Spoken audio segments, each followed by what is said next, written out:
How's it going, everyone? I hope you're doing well. Got a bit of a different video for you today. Got a question and answer session with my good friend and teammate Toast. For those of you who don't know who Toast is, he's the spy for my team Strong Opinions, and he's been voted Spy of the Season a record 4 times in just 5 seasons of being in the Premiership Division. He's also the only spy ever to have won the MVP award in ETF12, which is given to the overall best player over the course of a season. Some of you might remember I did a video of him just over a year ago, back in the summer of 2016. We kind of analysed his POV in the grand final win of Season 10. He kind of talked through his process and his thoughts while playing Spy in Highlander. Today we're going to be talking about the changes to the Ambassador and to some extent the Dead Ringer as well, and what kind of effect they'll have on the casual and also the competitive community, more specifically in Highlander, which obviously has the Perma Spy. But for those of you who've been living under a rock, there was of course the Jungle Inferno update, and there were some major changes to the Spy. The Ambassador can now only do the maximum headshot damage of 102 at close range. There is a specific limit of how close you need to be to actually do 102 damage now, and it degrades the further away you are, and headshots no longer register at a distance of around 1200 hammer units, which is a kind of a specific unit in the map. Also, the Dead Ringer was changed, and it cannot now be recharged with ammo packs or dispensers. You have to just let it manually recharge over time, so that's another big change to the way that Spy can be played. There has been a big backlash from a lot of well-known spies. Majority have made some videos of it on YouTube, and I recommend you go check out their thoughts as well. But I wanted another opinion to discuss these changes with, which is why I've got Toast here. So with no further ado, Toast, how are you doing today? I'm doing well, thank you. You said you were cold, because yes, very cold. Yes, we'll try to keep this nice and quick. We'll battle through it. We'll battle through, yeah. Spicicle, you know, it's like you're themed. You've come themed. Yeah. We'll talk about TF2 though. You said you told me the other day that you started playing TF2 kind of seriously around 2013. So, like, initially, what was it that made you want to play Spy in the first place? I thought it was definitely the most unique class at the time. Like, there was that many multiplayer games with that much depth, I felt, in the FPS genre. And I thought this game was pretty cool. And like around 2013, me and a couple of real life friends like joined this like clan, well, basically a server we played a lot on, and that just got me interested in the game. Like, seriously, I'd played it on and off for like since 2010, but like 2013 was when I like really started it, and I've played Spy because I thought it was just unique and fun.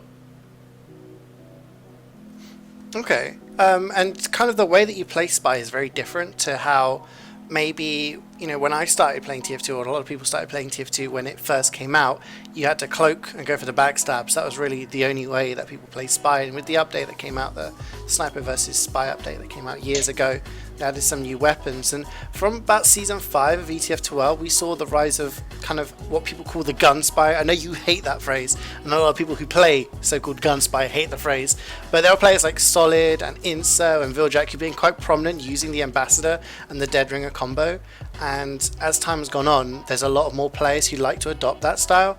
The playstyle kind of revolves around getting headshots with the Ambi and trying to go for frags that way rather than backstabs, and you sort of adopted this playstyle, and a lot of people say that you became the best user of it when you started playing in Prem, sort of Season 9, Season 10. So what was it that made you want to play Spy in this way as opposed to sort of going around cloaking and backstabbing? Initially, I just drifted to the style naturally when the Ambassador came out. That's before I was ever wanting to play competitive whatsoever. I probably got inspired by the Metal Gear Solid franchise. There's a character in that series. It's like a video game series. A guy called Revolver Ocelot, who is like he's like a old dude who only uses revolvers. Basically, that basically inspired me to play the class, and it just turned out to be viable at higher levels of play when I would eventually get there. That's kind of how I drifted. It was never really because it was good. I didn't even realize really. It was just because it was fun. That's pretty cool, actually. Like, you just kind of wanted to play a certain way, and then over time it just happened to be the best way to play. Like it just kind of things just worked out that way. So, do you think the way that you're playing, like as you know, the more you've played, you've got like a lot of hours in Spy. The more that you played it, do you think in pubs and in Highlander, do you think that's the best way to play Spy? Do you think it's the most effective way to play Spy, or do you think the other kind of the more vanilla way is better? In pubs, it's definitely the most effective way of playing. But I mean, pubs isn't really anything that serious for most people, for a lot of people. So I wouldn't really worry too much about what's effective in pubs. It is definitely the way you can get most kills in pubs, usually. But yeah, in that way it's most effective, but usually not too serious. In Highlander, it's not the most effective. It's just one that works well. The like classic Spy style works just as well if you play it properly. And like it kind of depends on what your team needs. Like when you're choosing what is best for you, you need to look at what your team needs. So my team, when I started playing, needed a lot of frags, so that style just happened to work out for the team I joined. That's actually, yeah, like you've put that perfectly actually, because when we were season 9, we were looking for a Spy on Strong Opinions, and you were interested in joining and stuff like that, in joining the team.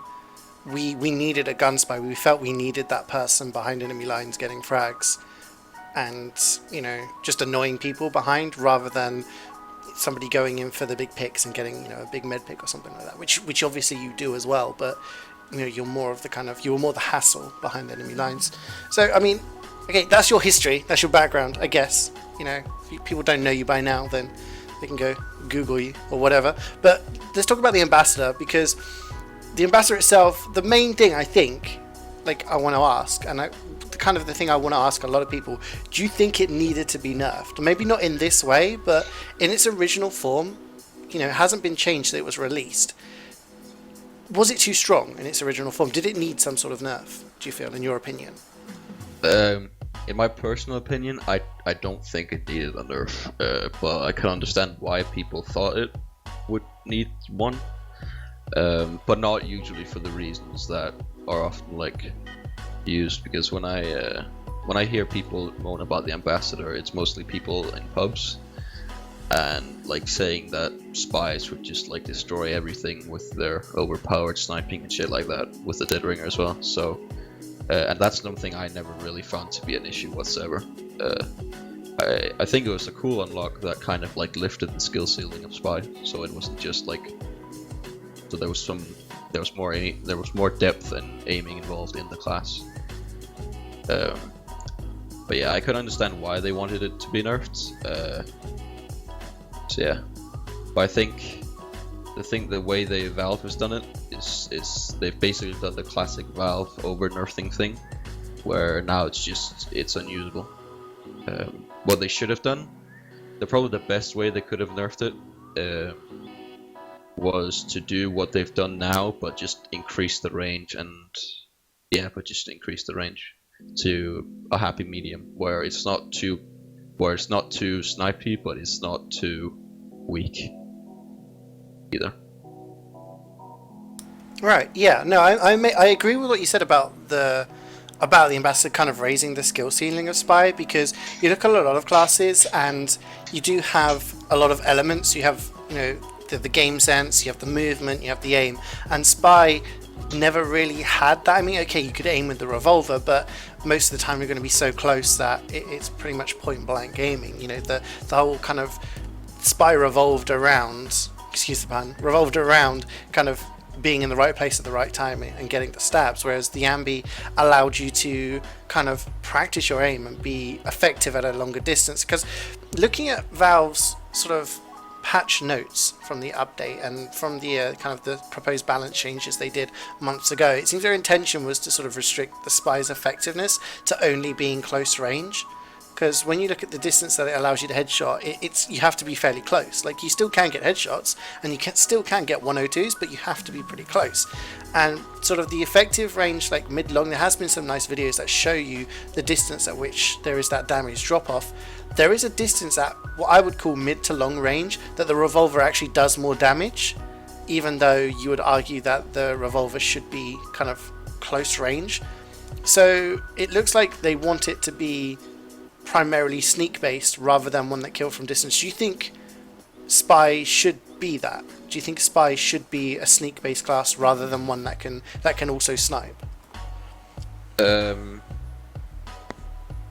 Not really, no, because I feel like the mentality that Spy should be a sneak based class, then Sniper should be a long range class, and all that stuff is kind of like misguided in some sense, because there's a lot of classes that do stuff that you don't really, that it shouldn't, so to speak, be able to do. Like Devil Knight can be like a melee class, and Sniper can like be a close range class with the Huntsman, and MG can be like a frontline class with mini sentries and stuff like that.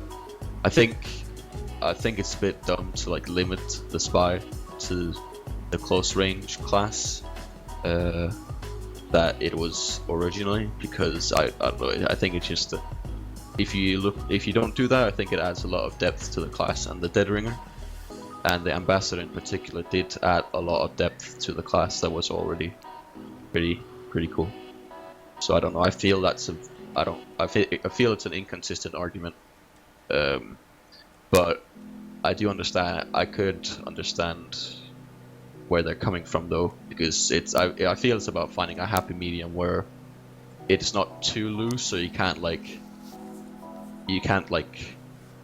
be literally a sniper, but it's still, it's about getting a balance between those two things. That's actually a really good point, actually. I've never thought about it that way. Like, the fact that pretty much every class has multiple ways to play. The one about the Sniper and the Huntsman is quite a good argument, and the fact that NG is traditionally a more tanky class. You sit back with your level 3s and just wait for people to run into you, but with sort of the Widowmaker and the mini sentries, you can get quite aggressive and be more DM based and really help out your team. So yeah, I mean, limiting Spy to just kind of the one role seems a bit inconsistent. I agree. So in reality, like, how bad is this for the Ambassador? Does, like, from your point of view, is the weapon unusable? Are you going to use it anymore? Do you think it has a place for Spy, or is it just pointless now? It is completely pointless, because the Revolver is actually better at sniping now than the Ambassador is at long range, which is really weird, because it actually does more damage. But I feel right now in its current state it has no use for any Spy at all, because it's too gimmicky now. It's like it's a bit like the Diamondback a few patches ago. It's just too gimmicky, and like the Revolver is going to be better in 99% of all situations. So every Spy is going to use the Revolver or the Tronger. So for damage, you're going to go for the Revolver, Latronja obviously for more kind of from a cloak. Yeah. So because it is just too weak now, and there's no reason to use it. So I don't think anyone's going to use it whatsoever. So is this the end of like what people have referred to as the gun spy? Because I know there's going to be people watching this who, are from the US, North America, where primarily people don't really play this kind of style. And if you've ever watched a European Highlander game, you'll see the number of spies that play this so-called gun spy role, where it is Dead Ringer Ambassador. You get behind, you do constant headshots. You're basically getting over a headshot a minute, and you're just, playing that way. Do you think any high-level spies are going to try to continue playing that way, or do you think that's the end? Do you think this kind of playstyle is dead now? The playstyle with the Ambassador doesn't work anymore. It just doesn't work.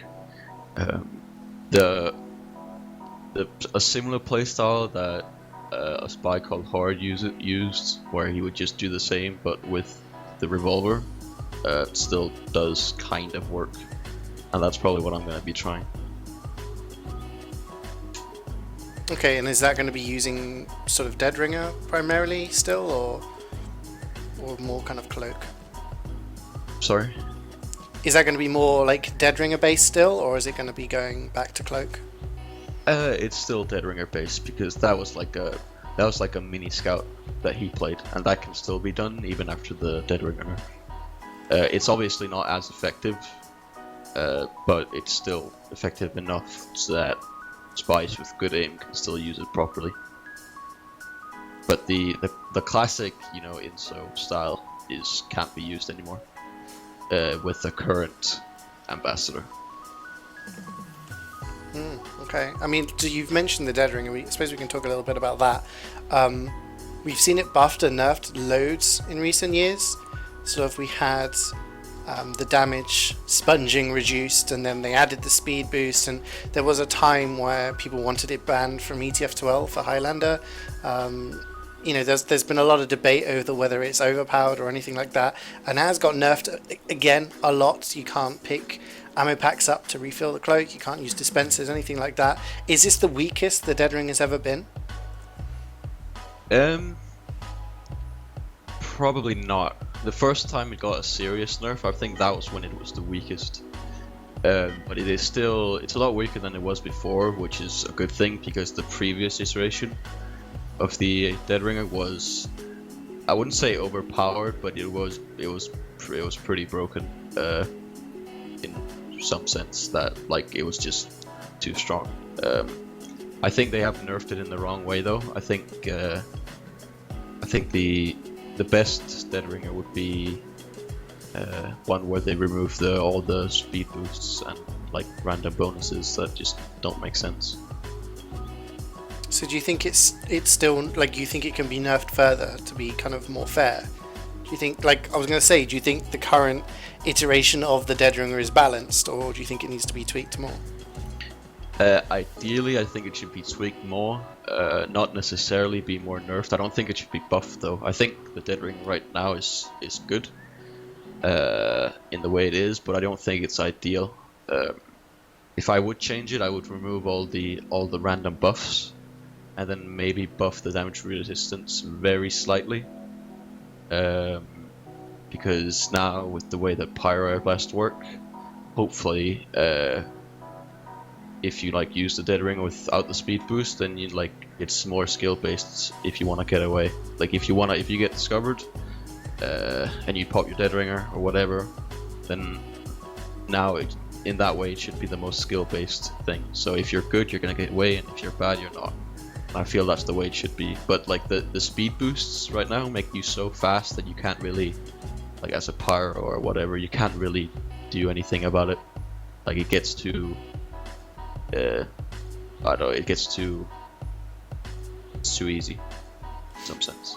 Yeah, it's just basically you're just faster, you're not using any sort of skill to escape. It's not skill based, you are just faster, and then pyro cannot really do anything about it.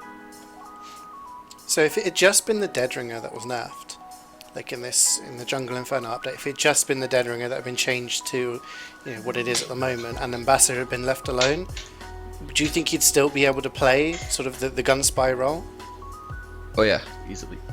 I think the Deadringer nerf is actually a good thing, because it does make it a bit more tricky, and does kind of separate further the skill ceiling a bit, which is nice. I think the Ambassador change does lower it though, so I don't know. I don't think they've achieved much at all.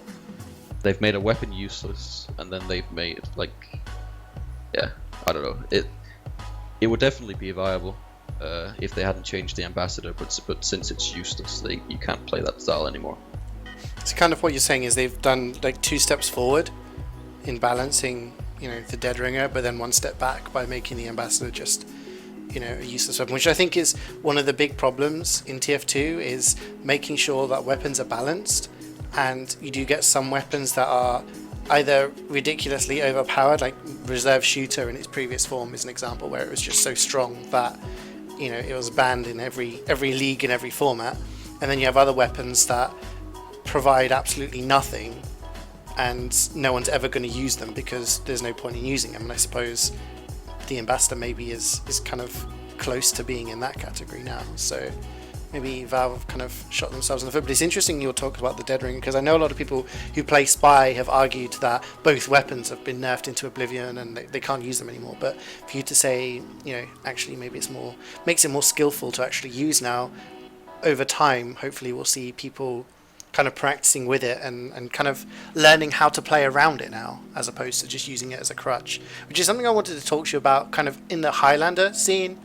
You know, you have been known for a long time as this guy who goes in and gets these insane kill death ratios. Like, you've had, I'm pretty sure in some of the Highlander seasons, over the course of a season, you've had KEDs of like over 2.5, and in games where you just go absolutely ham and just, you know, get like 40-50 kills. I think the best example is the Deutschland Grand Final from last year, the Highlander LAN that we had in Germany, and you got 68 kills in about 50 minutes. So you got well over a kill a minute. Like, you top fragged in the game easily. You had like 10 over Ali, who arguably is one of the greatest players in TF2, you know, playing on his main class. So clearly you had a huge influence on Highlander games, and there have been other spies that have been able to kind of do that as well. I mean, we mentioned before Inso and Solid, players like that who've managed to kind of have that effect on game. Do you think yourself, like looking at yourself, or generally Spy in general, do you think Spy is going to be able to have that much an effect on the game in the same way that you were able to? Do you think you're going to be able to dominate in the same fashion? Yeah, I think so. It won't be. It might not be as dominant, but I think that if you just slightly adjust, I don't think it's gonna change much. Like, you're not gonna be as dominant in the same way, but you can still be as dominant. You just have to like change your playstyle up a bit to compensate for the nerfs. Yeah, I like a good spy can still be just as effective, I think. So it's less about kind of this being the end, but kind of people just having to adapt. Maybe like other classes have had to adapt over time. Like Heavy's had a bum rap over the past year or so, where, you know, there was the spin up damage and stuff like that, and they've had to adapt and maybe play a little bit more passive, play a little bit more smart. You're saying basically Spy has to do the same thing now, just kind of, okay, you can't use the Ambi in the same way, you can't use the Dead Ring in the same way, you just have to amend your playstyle to try and continue to play in a similar way. Yeah, that's basically it. I can see, however, that Spy could be a little worse because they basically eliminated one of the two damaging weapons. Like, they basically took that out of the equation completely. So there's only so many things that a team has to prepare for now. So in that sense, the enemy team always knows what you're going to be doing. So in that way they might be better prepared, and therefore I won't be able to do as much. But in general, like the classic playstyle of Spy is still there, unchanged, and like that will always be good. So like it's not exactly killed Spy in any way. Like it's not that big of a deal. So if you had an open forum to talk to Valve, let's say they said, Toast, come down to Valve HQ and we want to listen to your opinions on this update, what would you say to them? Would you want them to change the ambassador? What kind of middle ground would you try to reach with them? If Valve said, well, we think this update's good, how do we make it so that it's not the original form but still balanced? What would your kind of suggestion be? Or would you kind of maybe suggest a new weapon? Is there any kind of ideas that you've got to kind of extend Spy's arsenal a little bit, to offer it a different play style? So for the ambassador, what I'd do is I would, as a development team, I would go on to like very common maps and play around with the actual range of the ambassador and just tweak it, because it is like right now the range for headshotting is 1200 hammer units, which is equivalent to running at 100% speed for 4 seconds straight. And like it's obvious that Valve haven't like gone into a game and actually tested this, because they would see how useless it actually is now. So what I would do is I would go into some popular maps like Badwater or Viaduct or what's it called, Dust Bowl, stuff like that. Popular maps, and like test out range there and find a good middle ground where it's actually good, but it's not where like the people who are angry about it can be a bit pleased as well. For the Dead Ringer, I think like in reality it doesn't really need changing now. It's not the ideal change, but I think it's a good middle ground. I don't think it's the ideal solution, but I think manpower could be put to use elsewhere right now. Okay, so I mean, maybe like I did say in one of my previous videos that I hoped that this was kind of the beginning for Valve to maybe head in this direction, trying to balance everything, and you know, stuff that they've done on the main menu. It's obviously not related, but kind of a lot of changes that make that look like they're trying to modernize TF2 and hopefully try to get all of these weapons balanced so that, you know, when you pick a class, you look at it and you think, what kind of style do I want to play, and that every weapon offers you a different way of playing, and there's no weapon that you look at and think that's pointless, I'm never going to use that. So, you know, obviously the change to the Ambassador has been a huge one. There have been a lot of spies who've said, you know, there's no point in using it anymore, some big names, and you know, if you're in the same boat here. So hopefully like, you know, Valve actually look at it and actually try to, you know, fix it so that it is kind of usable, and you think, well, actually in this situation I might want to use the Ambassador, but I won't use it in this situation. It's maybe more situational as opposed to, you know, an automatic choice. But thank you very much for joining me, Toast. It's been awesome to hear your thoughts, and you've made some really good points actually, so hopefully people have all taken that on board. And yeah, in the comments, guys, do let me know what you think about the Ambassador. Do you think it is broken? Do you think it is usable, or have you found a way to actually use it? Do you think Toast, do you think all of these guys are wrong? Do you think the Toasts, the Woolens, and the Mr. Paladins of the world are all talking out the back of their ass and don't know what they're talking about, and you think the Ambassador still can be used? Let me know in the comments, and I'll make sure Toast checks them out as well. But thank you guys for watching, and I will see you next time.